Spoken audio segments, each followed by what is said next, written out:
he's so blatantly stupid.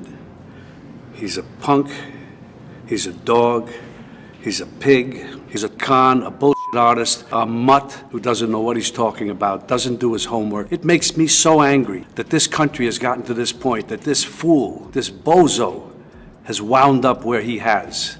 He talks how he wants to punch people in the face. Well, I'd like to punch him in the face. Thinks he's gaming society, doesn't pay his taxes. He's an idiot. Colin Powell said it best. He's a national disaster. He's an embarrassment to this country.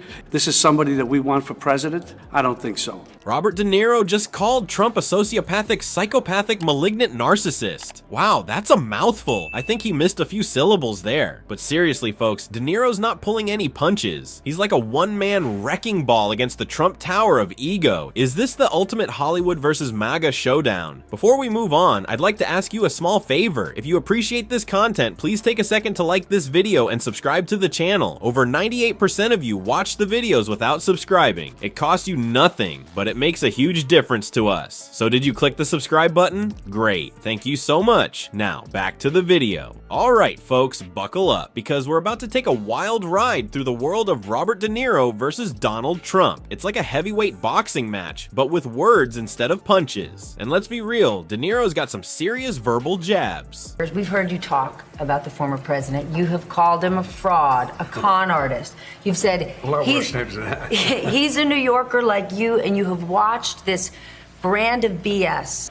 I think of how absurd it is. And this might be the one case where that could be it for him.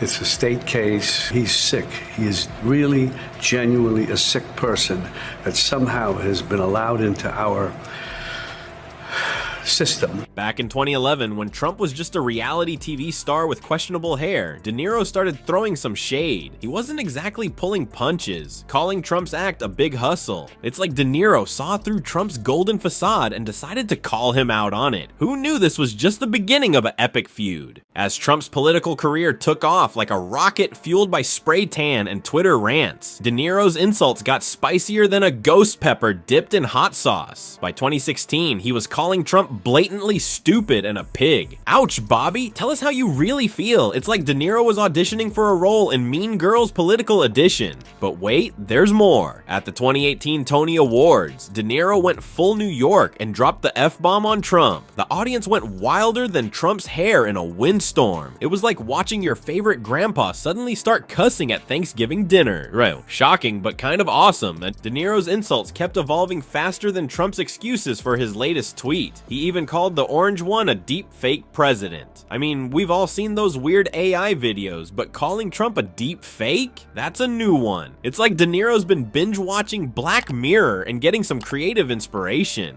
Does it give you some sense, not of joy, but of relief at least, that he's potentially facing some consequences? Because as you've said before, this guy's a con artist and he's gotten away with it for years. I'm not calling him, I'm tired of calling him names. He just can't be anywhere near the office of the presidency. It's funny, I was just thinking that he actually became president. He could have done good things.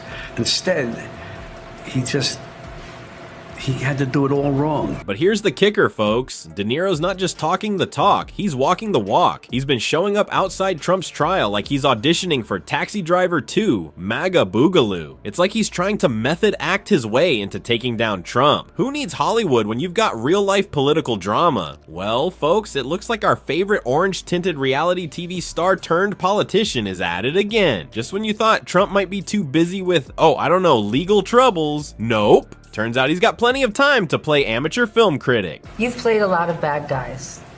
Would you ever play Donald Trump? Never. There's nothing about him, there's not one redeeming thing in him that I can see, ever. He's so, as we all know, so narcissistic and self-centered.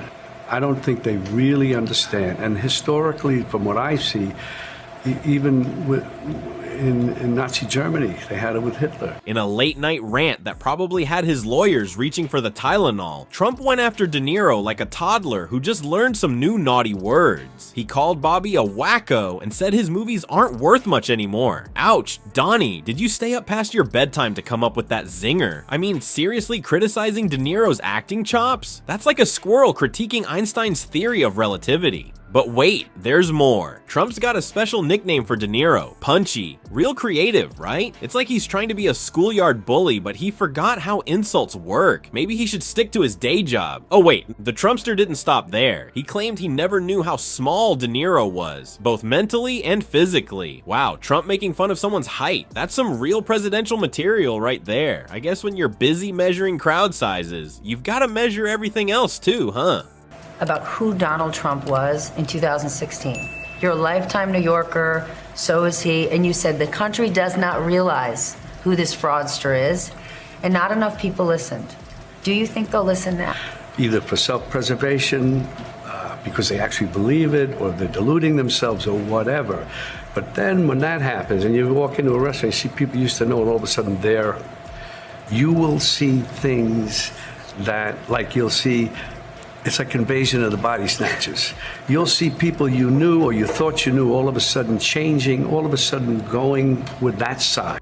But here's where it gets really juicy. Trump suggested that De Niro suffers from Trump derangement syndrome. Yeah, because anyone who criticizes the great and powerful Trump must be mentally unstable, right? It couldn't possibly be that people just, disagree with him. In his latest comeback, Trump boasted that De Niro was met with a force greater than the radical left MAGA, because nothing says I'm a stable genius like boasting about your fan club. I'm sure De Niro is shaking in his boots at the thought of angry tweets from MAGA hat-wearing keyboard warriors. But here's the kicker. Trump's insults are about as effective as a chocolate teapot. They're melting faster than his spray tan in a sauna. De Niro's still out there, standing his ground, not backing down an inch. It's like watching David take on Goliath if Goliath had a really bad comb-over and a Twitter addiction.